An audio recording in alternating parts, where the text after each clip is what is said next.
Това е Алекс Ломски. В последно време може да го видите по-често върху коня, отколкото върху някоя жена. А това не е обичайно за него. Алекс предимно се занимава с жени. Има участие в няколко италиански филма за възрастни, а съпруга му е Еделвайс, порноактрисата Симена Цвете. Двамата започват заедно кариерите си в киното за възрастни.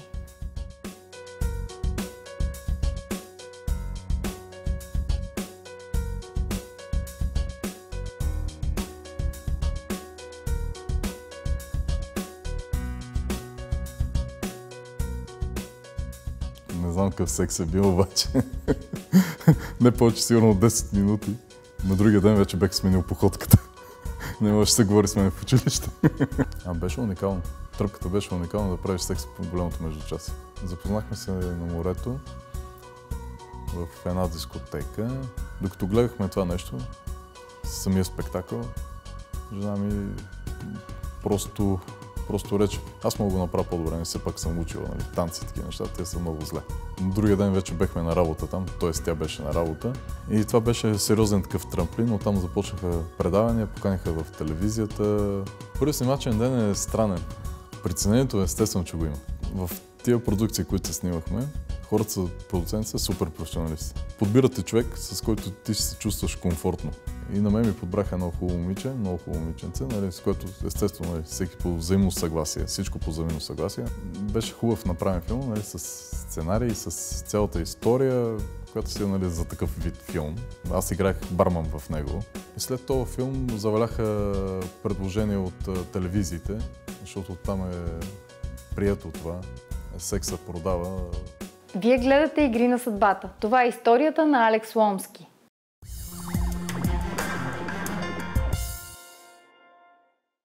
Алекс е роден на 16 септември 1970 г. в град Лом. До 14 годишна възраст учи там, а след това заедно с брат си идват в София, където в техникум продължават обучението си. Тук той разбира, че всъщност софиянките са доста по-свенливи от момичетата в провинцията и често пъти повече говорят, отколкото действат. Може би за това и първия секс на бъдещия порноактьор е с момиче от неговия град. За първи път правих секс една ваканция, малко преди да навърши 15 години в Лом. Тоест, значи, да, лятната ваканция, малко преди да навърши 15 години в Лом с едно момиче по-голямо от мене. 2 години, тогава сериозна работа. 2 сестри бяха, брат ми беше гадже с едната и другата беше така свободна и така се получи. Направих секс, не знам какъв секс е бил, обаче не повече сигурно от 10 минути. И на другия ден вече бях сменил походката. Не може да се говори с мен в училище. И тогава започва шеметната секс кариера на Алекс. Фактът, че двамата с брат му живеят сами на квартира в София, го улеснява още повече. Наскоро намерих едно тефтерче, което в един ми апартамент в Лом. Племенника беше го намерил наскоро, преди 2-3 години. В тефтерчето имах тефтерче, което е от казармата. Беше задължително да има тефтерче, конец, там някакви принадлежности, които ги носим в джоба. И в тефтерчето открих, че съм записал с чертички, 4 така, една така, мисля, че 74 чертички до 20 годишен. Докато съм бил в казармата, на 20 години се уволних, докато съм бил в казармата, имах толкова чертички. Имена не помня. Не на всички. 3 години, 74 бройки и само 2 запомнени имена. На първото момиче и на една по-възрастна от него жена. Беше ми учителка, тук в София.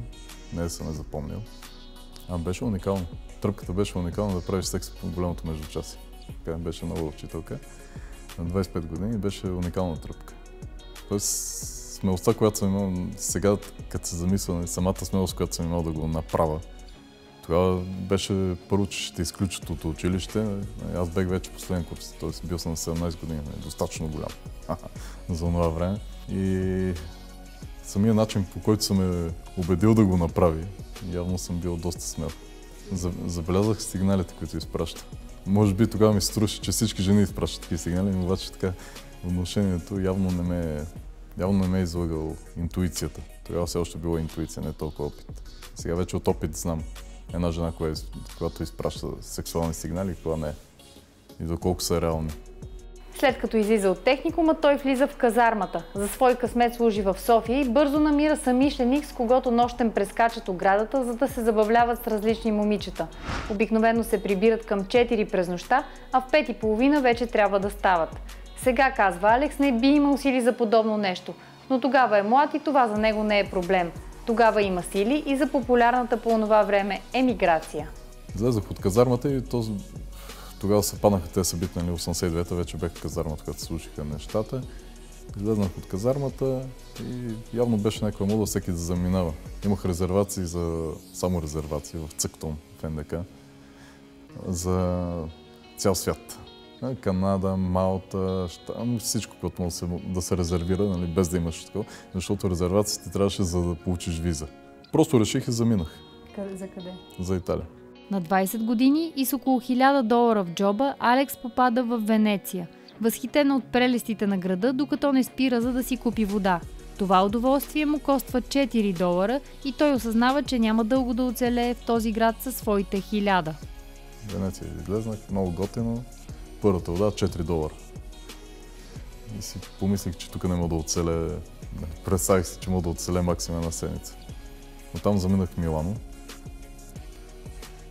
Правех някакви такива премествания, мисъл влак нощта, за да съм там през деня, нали, това първите 2 дена. И оттам заминах за Рим. И в Рим срещнах вече българин. Просто чух българска реч и там се започна всичко. Мисля, че започнах на една бензиностанция. На една пяца Реди Рома се казва, краля на Рим. Имаше един такъв момент, правеше се, в смисъл, бензиностанциите работят на автомат в почивното време. Там почиват на обяд бензиностанциите. И от 1 до 4 почиват. Обаче ти, ако станеш на бензиностанция и зареждаш, вместо италианците да слиза на това за 20 годишен и по уния време, беше супер някаква далавера, така да го кажем. Ако ти им зареждаш, те ти дадат бакшиш. Особено жените даваха много хубави бакшиши. Правеха се, особено лятото, и бяхме по тези морските бензиностанции, правеха се между 120-130 на обяд. На 20 години Алекс е целият мускули и коса. От италианците се научава да ползва гел и да се облича добре. Така по-лесно го приемат, пък и тогава българите все още са екзотика в Западна Европа, а не напаст. На втората седмица си хваща гадже италианка и е с нея цяло лято. Така минават няколко години, в които той живее в Италия и само от време на време се прибира в България. Въпреки че в Италия не страда от липса на внимание, ще срещне жената на живота си именно тук. И то на Слънчев бряг. Тя, разбира се, е рускиня. Запознахме се на морето в една дискотека. Тя ми предложи. Изпрати ми уиски за пиене и аз, която ми праща уиски, не дойде някакъв там и сервира нещо такова. Погледнаха и гледаш се ни очи като твоите, зелени. Красиво едно такова русо момиченце, рускинче, много готино. Ами тя ми обясни, че още като съм бил влязал, ме била забелязала. Нали, което може би защо... да, единствен, който бил с гел на косата. И аз бех с един приятел и сутринта поне бехме съседни стаи и чука ми на вратата, вече бехме правили там, каквото правили. Отварям вратата и това вика, леле, ти си убил, викам, що бе? И поглеждам на земята косата. А те била с екстейшън, аз съм изпалил екстейшъна. От този момент нататък двамата изобщо не се разделят. Рускинчето се оказва доста напористо и не иска да живее в София. Скоро двамата заминават за Рим, въпреки че Алекс не иска да се връща повече в Италия. Тя е категорична, че бъдещето им е там и интуицията не я лъже. Отначало само любовта им е достатъчна, за да живеят добре, но скоро събраните пари свършват и Алекс трябва да започне работа. Обаче имахме малко по-прогресивно виждане за нещата и един път влизаме в едно кино, направим впечатление, че има такива кина, които дават еротични филми. На киноленти прожектират еротични филми. Беше много любопитно. Влизаме в едно кино, което в центъра на Рим се намираше. Все още го има. Blue Moon се казва, който не знае, който иска може да отиде да гледа. И влизайки в киното, взимаме си билет и сядаме. Прожекцията беше някаква така следобна. След първата прожекция пуснаха спектакъл. Тоест нещо като стриптиз. Обаче, който се прави на сцената на киното, нали, всичко с... отварят се сипари, как се казва? Завеси. Завеси, да. Махат се завесите, излизат артистки. Тогава беха още те звездите актуалните по това време. И вътре имаше снимки на Чичолина, на всички такива по-известни неща.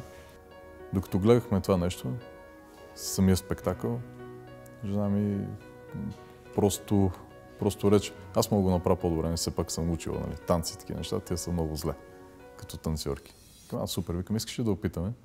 Намерихме който отговорника там, който е Виторио се казваше, който беше управител на киното и отговаряше за програмата.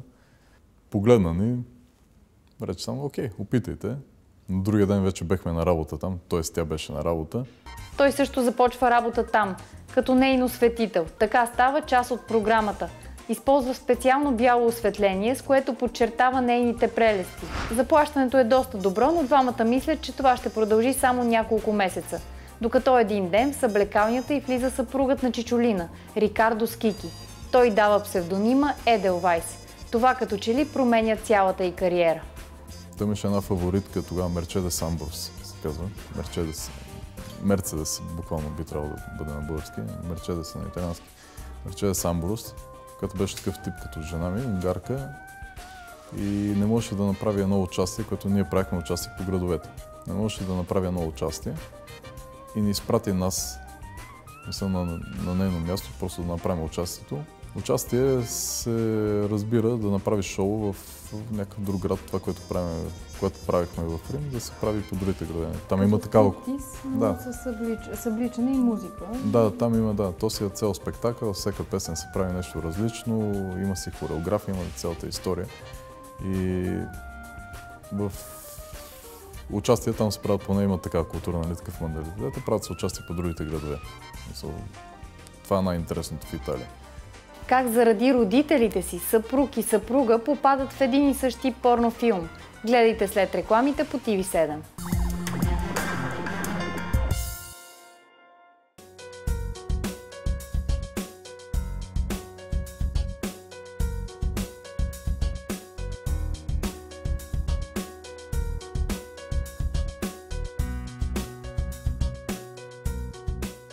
Интересът към Еделвайс расте и започват да я търсят за интервюта. Тя е забелязана и от киното и я канят на кастинг за комедия. Еделвайс трябва да играе прелъстителка, което за нея не е никакъв проблем. Печели кастинга и въпреки, че ролята не е главна, когато излиза филмът, билбордове с нейния огромен лик красят целия Рим. Това се оказва сериозен трамплин за кариерата й. И това беше сериозен такъв трамплин, оттам започнаха предавания, поканиха в телевизията, в едно много известно шоу, ток-шоу, Маурици Костанцо шоу. И все пак, нали, като изгледаш телевизията и дори само да разкажеш за себе си какво се случва, нали, въпросите там са предварително подготвени. В 60 милиона държава ставаш много бързо популярен. След това поканиха в Рай, в което беше тип валет, нещо на български, адреналинка на водещия. В едно предаване, което беше малко така с политически привкус, и тя поднесе един шоколад в формата в един капак и това беше някакъв намек, нали, беше всичко по сценарий. Един вид към Берлускони. След това излъчване прекратиха предаването, въпреки че беше в Рай, в държавната телевизия. Прекратиха предаването, уволниха водещия, Даниеле Лутаци, стана някакъв луд скандал, който па на нас ни извърши, смисъл много готин такъв пиар се получи. През 2005 година идва и предложението за еротичен филм. Първата версия е софт, но след като тя печели зрителския интерес, идва предложение и за втора версия, доста по-хард. Този път, освен финансовите изисквания, Еделвайс има още едно условие – във филма да се снима и съпругът й. В крайна сметка те вървят пакет, пък и така един ден ще им е по-лесно да обяснят цялата история на родителите си. Така поне твърди Алекс. Да има баланс. Тоест и ти се снимаш и аз се снимам, така е баланс.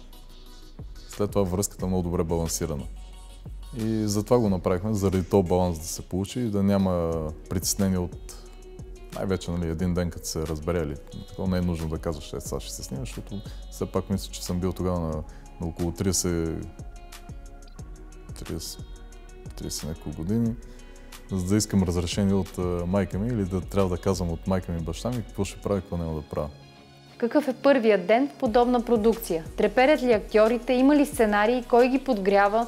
Това са въпроси, които Алекс често чува. Първият снимачен ден е странен. Притеснението естествено, че го има. Притеснението нали, от това как ще се представиш. Не от това, че те гледат, а от това как ще се представиш. В тия продукции, които се снимахме, хората са продуценти са супер професионалисти. Говорим за нещо, което се снима 80% от този тип филми в света. И още като те видят, нали, първо си подбираш, имаш право да си подбереш момиче. И те ти подбират момиче, което е прямо както са при яздата. Дават ми кон, нали, който е спокоен, който няма да ме злепостави, т.е. няма да, нали, това новото ми хоби.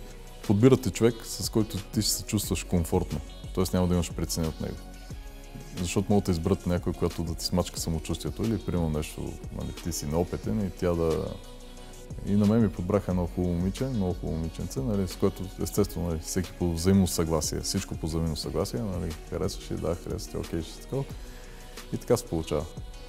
Филмът беше направен специално за нея, с музика, с сценарий, колко са важни репликите, не знам в такъв филм. Нали, обикновено чакаме, като гледаме порнофилм, какво чакаме да видим дали се оженят младите накрая. И беше хубав направен филм, нали, с сценарий, с цялата история, която си е нали, за такъв вид филм. Беше по нейната история, как едно момиче в един бар танцува, среща хубави мъже и нещо от сорта. Аз играх барман в него. Другите въпроси, на които Алекс често отговаря, е по колко часа се снима една сцена в порнофилм и как издържат актьорите на напрежението. Една такава сцена се снима няколко часа. По две причини. Първо се прави софт версия, т.е. симулира се акт. Това го изисква без да се показват никакви полови органи.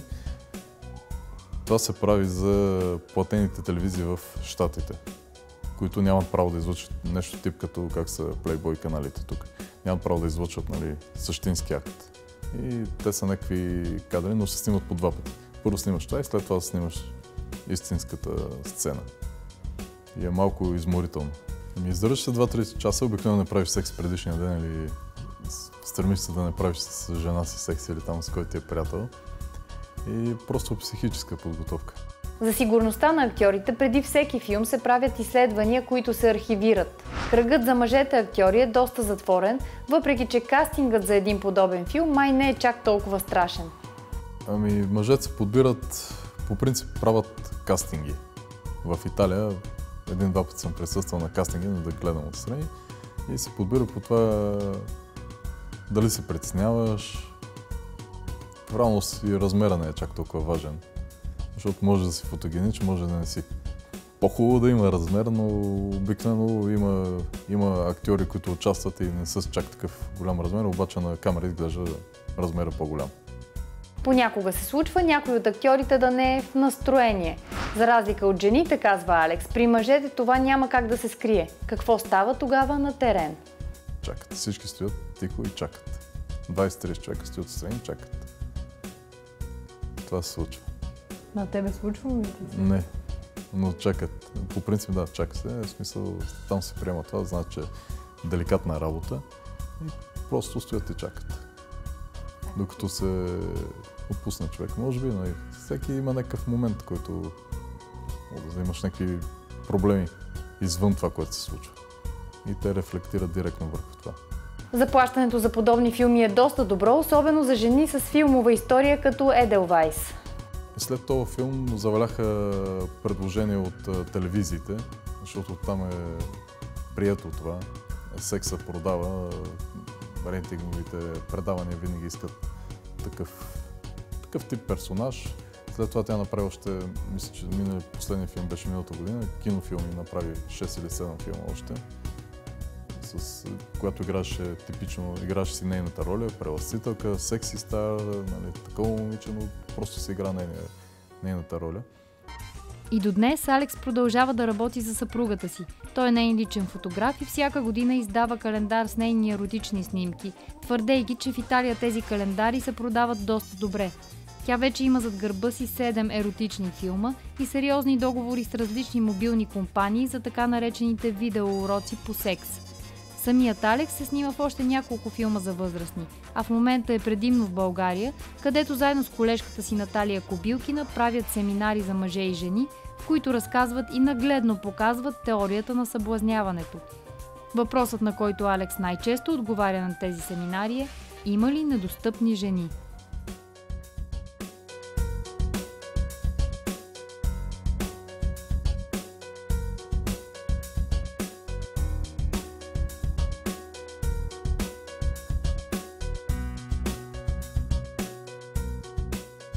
Аз мисля, че няма недостъпни и невъзможни жени. Говорим, нали, ако е свободна жената, все пак.